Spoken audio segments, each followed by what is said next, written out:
जैसे ही आने वाले एपिसोड की शुरुआत होती है, दर्शकों के लिए एक बड़ा ट्विस्ट देखने को मिलेगा। सरू के जीवन में अब एक महत्वपूर्ण मोड़ आने वाला है।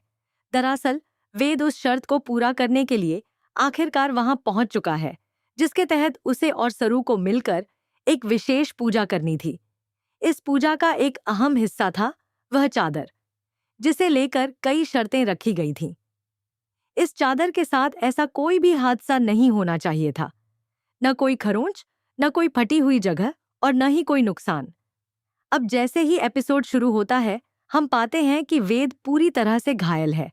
उसकी हालत गंभीर है, लेकिन इसके बावजूद उसने अपने इरादों में कोई कमी नहीं आने दी।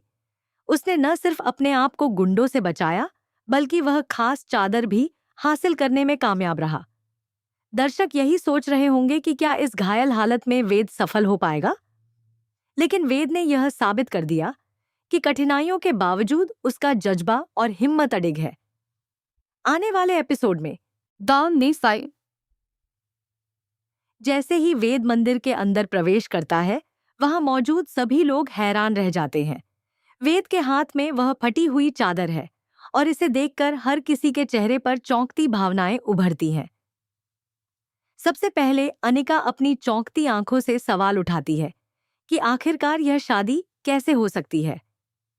यह चादर तो पूरी तरह फटी हुई है और ऐसा लग रहा है कि पूजा पूरी तरह से असंभव है।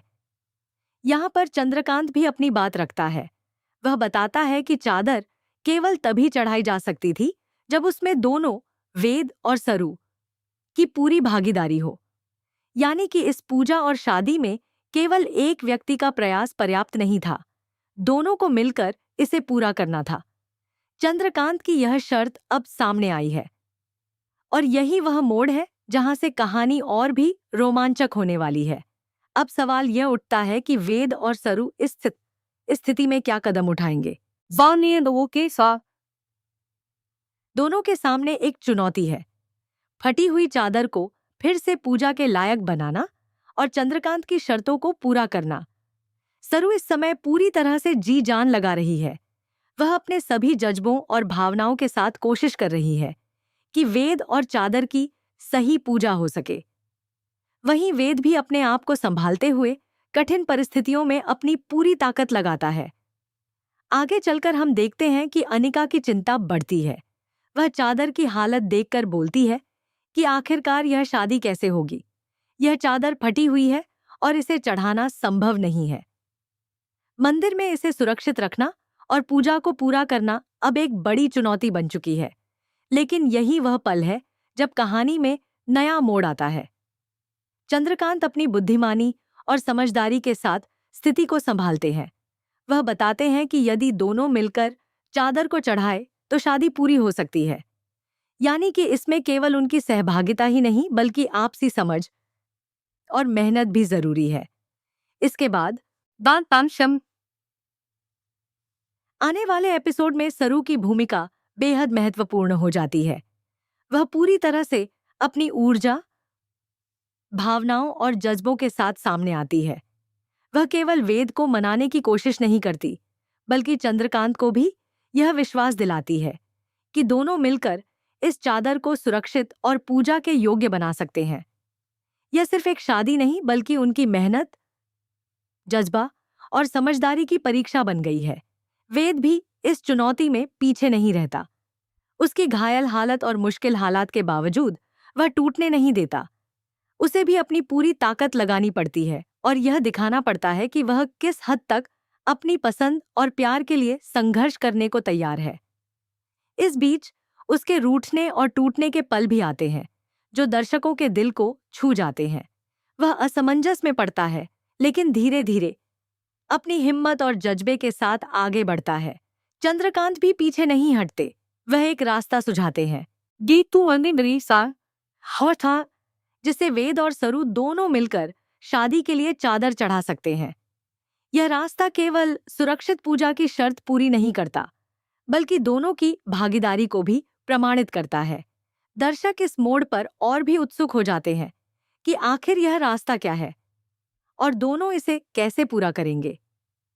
जैसे ही एपिसोड आगे बढ़ता है, हम देखते हैं कि वेद और सरू को दोनों अपनी पूरी ताकत और लगन के साथ चादर को मंदिर में चढ़ाने की कोशिश करते हैं। यह सिर्फ चादर नहीं बल्कि उनके रिश्ते, प्यार और समर्पण का प्रतीक बन जाती है। यह एपिसोड दर्शकों को यह संदेश देता है कि कठिनाई चाहे जैसी भी हो, अगर कोशिश और भागीदारी सही दिशा में हो तो कोई भी चुनौती असंभव नहीं होती। दर्शकों के लिए यह एपिसोड बेहद रोमांचक और भावनात्मक होने वाला है। वेद की मेहनत, सरू का समर्पण और चंद्रकांत की शर्तें, इन सब का मिश्रण इस कहानी को बेहद दिलचस्प बना देता है। फटी हुई चादर अब केवल एक वस्तु नहीं रह जाती, बदिये दरासनी यह तंटिरिया नहीं, बल्कि यह दोनों की कोशिशों और प्यार की मिसाल बन जाती है। वीडियो के इस हिस्से में हम यह भी देखेंगे कि अनिका धीरे धीरे यह महसूस करती है कि फटी हुई चादर भी सफल पूजा और शादी का प्रतीक बन सकती है। उसकी यह समझ कहानी में एक नया मोड़ लाती है। वहीं चंद्रकांत भी अपनी बुद्धिमानी और अनुभव के साथ दोनों को सही मार्गदर्शन देते हैं ताकि वेद और सरू का प्यार और शादी दोनों पूरी तरह से सुरक्षित और सही ढंग से हो सके। आखिरकार आने वाले एपिसोड में दर्शकों को यह देखने को मिलेगा कि कैसे वेद और सरू दोनों मिलकर चादर को पूरी तरह सुरक्षित तरीके से चढ़ाते हैं। यह सिर्फ एक पूजा और शादी नहीं, बल्कि उनकी मेहनत, जज्बा और मिलकर काम करने की क्षमता का प्रतीक बन जाती है। दर्शक इस एपिसोड को देखकर रोमांचित और भावनाओं से भरपूर महसूस करेंगे। तो दोस्तों, अगर आप इस कहानी के अगले रोमांचक और भावनात्मक मोड़ को देखना चाहते हैं तो जल्दी से वीडियो को लाइक करें और यदि चैनल पर नए हैं तो सब्सक्राइब जरूर कर लें। आने वाले एपिसोड में हम दिखाएंगे कि कैसे वेद और सरू दोनों की भागीदारी और समझदारी से फटी हुई चादर भी एक सफल शादी और पूजा का प्रतीक बन जाती है। वीडियो के अंत में हम यह महसूस करते हैं कि कहानी केवल मनोरंजन ही नहीं, बल्कि यह दर्शकों को यह भी सिखाती है कि चुनौतियों का सामना मिलकर और समझदारी से करना ही असली सफलता है।